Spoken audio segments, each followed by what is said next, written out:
Subhanahu wa Ta'ala yang telah melimpahkan rahmat serta karunia-Nya kepada kita semua. Salawat beserta salam tidak lupa pula kita hadiahkan kepada pucuk pimpinan umat Islam sedunia, yakni Nabi besar Muhammad Shallallahu Alaihi Wasallam. Yang terhormat kepada ibu dosen dan teman-teman sekalian, baiklah, saya Rani Anggraini sebagai moderator dan di samping saya Nila Maulia sebagai presentator pertama, saya Putri Melini sebagai presentator kedua, saya Rizka Yuliana Riza sebagai fasilitator, saya Sofi Nurhamidah sebagai menteri. Baiklah, kami akan mempresentasikan hasil diskusi kami yang berjudul Pelayanan Kebidanan di Indonesia yang akan dibacakan oleh presentator pertama. Kepada presentator pertama dipersilakan. Sejarah perkembangan dan pelayanan kebidanan di Indonesia. Kebidanan merupakan sebuah bagian dari petugas kesehatan yang memberi pelayanan kesehatan kepada ibu dan anak. Sebagai profesi yang memiliki manfaat yang sangat banyak, bidan dapat membantu menjaga kesehatan keluarga, ibu hamil, dan kesehatan anak. Perkembangan kebidanan. Melihat dari perkembangan kebidanan yang dimulai dari zaman Hippocrates atau bapak pengobatan dari tahun 460 sampai 370 Masehi, profesi bidan telah mengalami perkembangan yang sangat besar. Awal mula perkembangan profesi bidan adalah ketika Hippocrates menaruh perhatian terhadap ilmu pengobatan, kebidanan, dan ilmu keperawatan seluruh dunia.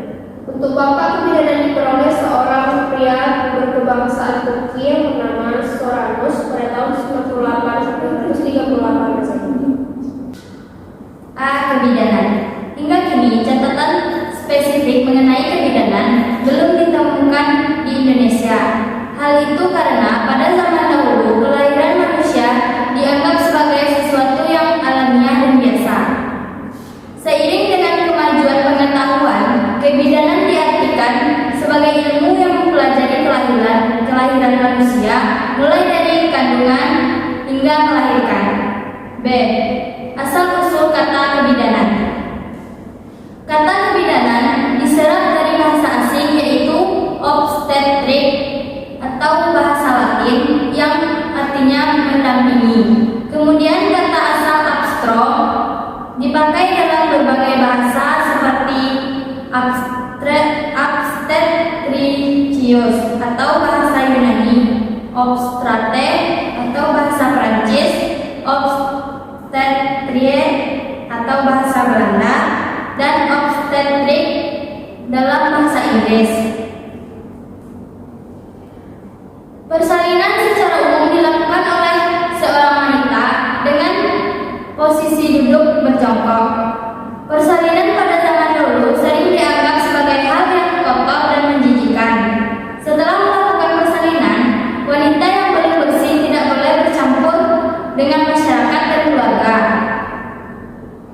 Beberapa persalinan yang digunakan pada zaman dahulu antara lain: 1.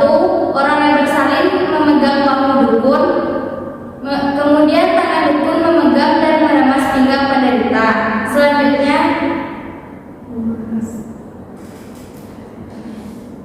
Selanjutnya, kepada dukun akan menekan perut penderita. Dengan demikian, anak dari wanita yang bersalin akan cepat lahir.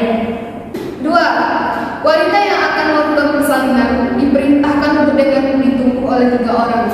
Orang pertama menekankan punggung beserta kepala penderita, orang kedua memegang tangan penderitaan, dan orang yang terakhir duduk di antara kedua paha penderita. Dengan demikian, bayi akan cepat lahir. Yang ketiga, wanita yang melahirkan akan dibuatkan satu rumah kecil yang jauh dari kampung. Setelah melakukan proses persalinan, seorang dukun akan membuatkan lubang untuk membuang ari-ari.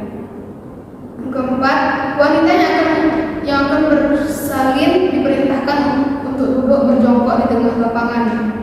Kemudian datang seorang penitara kuda yang ditugaskan untuk mengejutkan seorang ibu yang hamil sampai berlari-larian. Karena lari-lari itulah anak cepat lahir.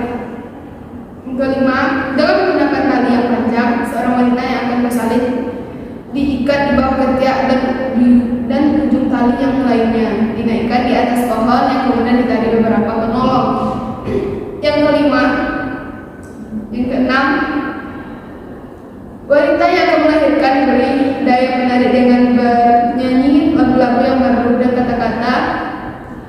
agar anak cepat keluar. Perkembangan pelayanan kebidanan di Indonesia. Pelayanan kebidanan di Indonesia adalah semua tugas yang menjadi tanggung jawab praktik profesi bidan dalam sistem pelayanan kesehatan yang bertujuan meningkatkan kesehatan kaum perempuan. Tahun 1807 atau zaman Jenderal Henry Williams Douglas, para dukun telah dilatih untuk menolong persalinan.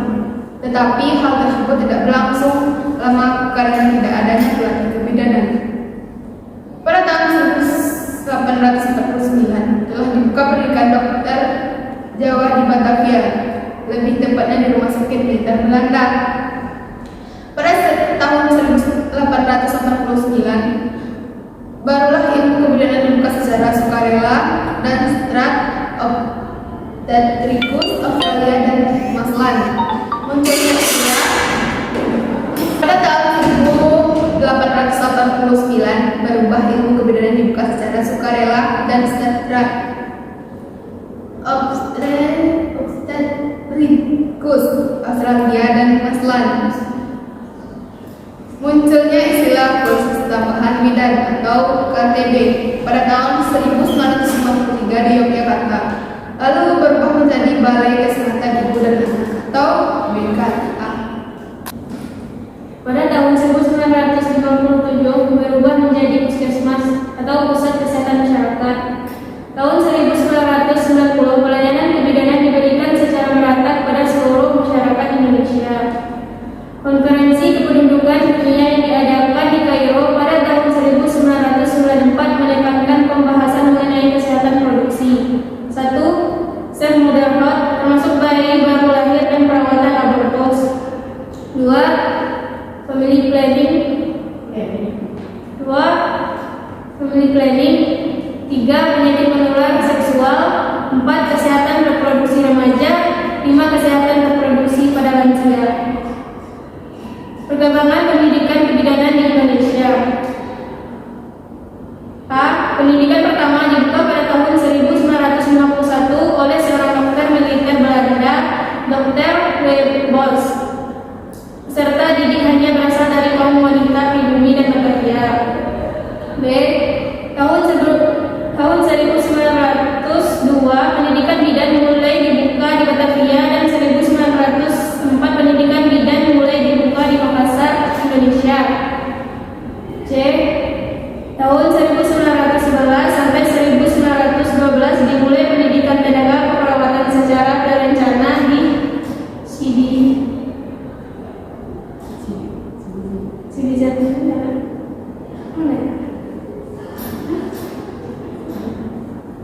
D. Tahun 1935 sampai 1938 negara Belanda mendidik bidan lulusan dulu atau setingkat dengan SLTP BGB. E. Tahun 1950 sampai 1953 dibuka sekolah bidan dari lulusan SMP dengan batas usia minimal 17 tahun dan lama pendidikan 3 tahun. F. Tahun 1953 dibuka kursus tambahan bidan atau KTB di Yogyakarta. G. Tahun 1954 dibuka pendidikan guru bidan, guru perawat Kesmas di Bandung. H. Tahun 1970 dibuka program pendidikan bidan dari lulusan Sekolah Koordinator Rawat atau SPR, ditambah 2 tahun pendidikan bidan yang disebut Sekolah Pendidikan Lanjutan Jurusan Kebidanan atau SPKL. I. Tahun 1975 sampai 1984 pendidikan bidan ditutup selama 10 tahun. J. Tahun 1981 dibuka pendidikan diploma 1 kesehatan ibu dan anak latar belakang pendidikan SPK yang berlangsung selama 1 tahun. K. Tahun 1985 dibuka program pendidikan bidan atau PPB dari SPR dengan nama pendidikan 1 tahun. Tahun 1985 dibuka program pendidikan bidan A atau PBB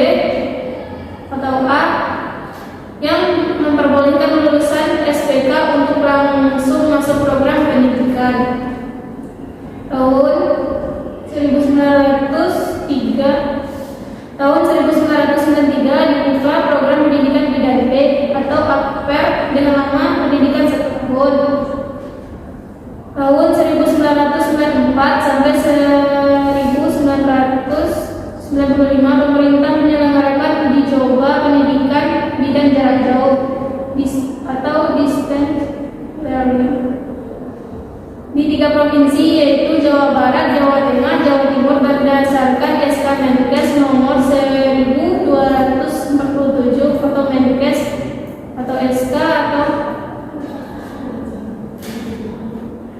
dengan tujuan untuk memperluas cakupan upaya peningkatan mutu kesehatan. Tahun 1995 diadakan Diklat Jarak Jauh atau DJJ. Tahun 1994 dilaksanakan pelaksanaan pegawai daruratan maternal dan neonatal atau life saving skill. Materi 10 modul dan pelaksanaannya adalah rumah sakit provinsi dan kabupaten.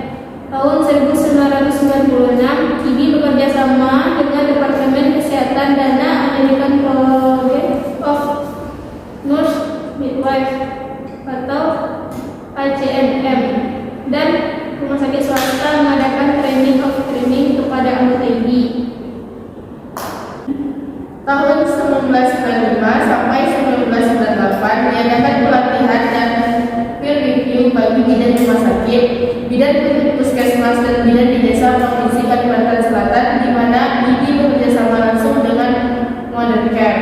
Tahun 2000 telah ada tim pelatih asuhan persalinan normal atau APN yang dikoordinasikan oleh Maternal Neonatal Health atau MNH yang sampai saat ini telah melatih APN di beberapa provinsi atau kabupaten. Tahun 2006 dibuka pendidikan S2 kebidanan di Fakultas Kedokteran Universitas Pajajaran atau di Universitas Pajajaran. Tahun 2011 di Universitas Brawijaya Hasanuddin Makassar. 2012 Universitas Aisyah Jakarta 2004. Tahun 2008 dibuka pendidikan S1 kebidanan di Fakultas Kedokteran Universitas Airlangga, Fakultas Kedokteran Universitas Brawijaya 2009, Universitas Andalas Padang 2013. Sekian presentasi dari kelompok kami. Jika ada yang ingin bertanya, silahkan angkat tangannya.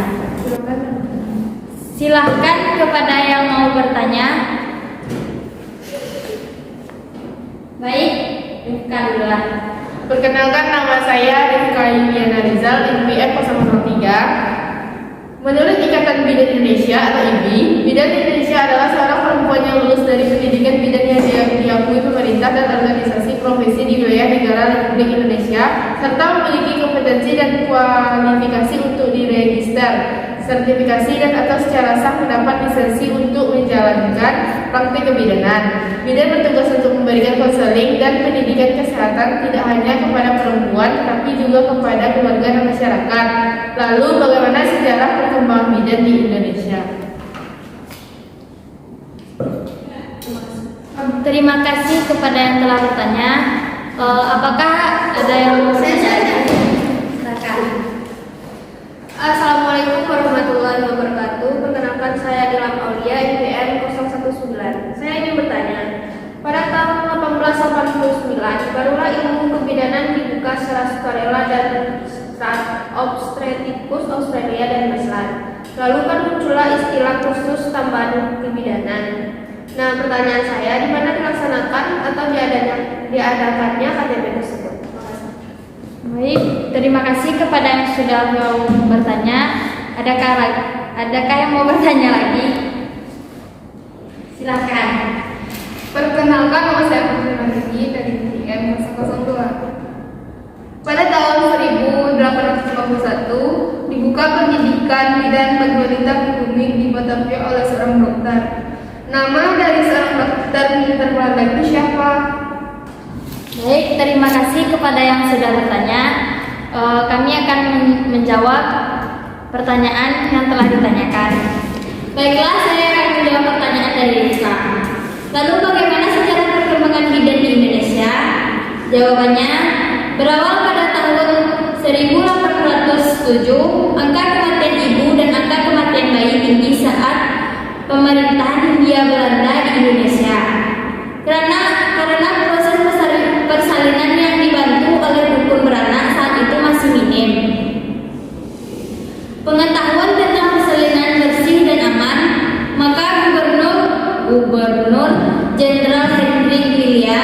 Deandels melatih para dukun dalam pertolongan persalinan.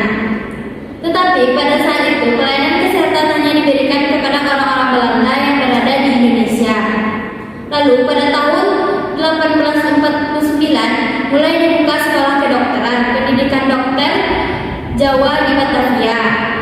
Dan pada tahun 1851 dibuka pendidikan bidan wanita pribumi di Batavia oleh dokter militer Belanda yang lulusannya bekerja di MS dan masyarakat. Dan dari saat itu pelayanan kesehatan ibu dan anak dilakukan oleh dukun dan bidan. Namun pendidikan ini tidak berlangsung lama karena kurangnya peserta didik. Setahun kemudian diadakan pelatihan secara formal untuk bidan agar dapat meningkatkan kualitas pertolongan persalinan. Apakah yang bertanya sudah paham? Sudah. Baiklah, selanjutnya saya akan menjawab pertanyaan dari Putri Mahyini. Siapa nama dokter dari militer Belanda? Dokter dari militer Belanda bernama Dr. W. Baus. Apakah yang bertanya sudah puas? Sudah. Baiklah, sekian presentasi dari kelompok kami. Jika ada kesalahan, mohon maaf.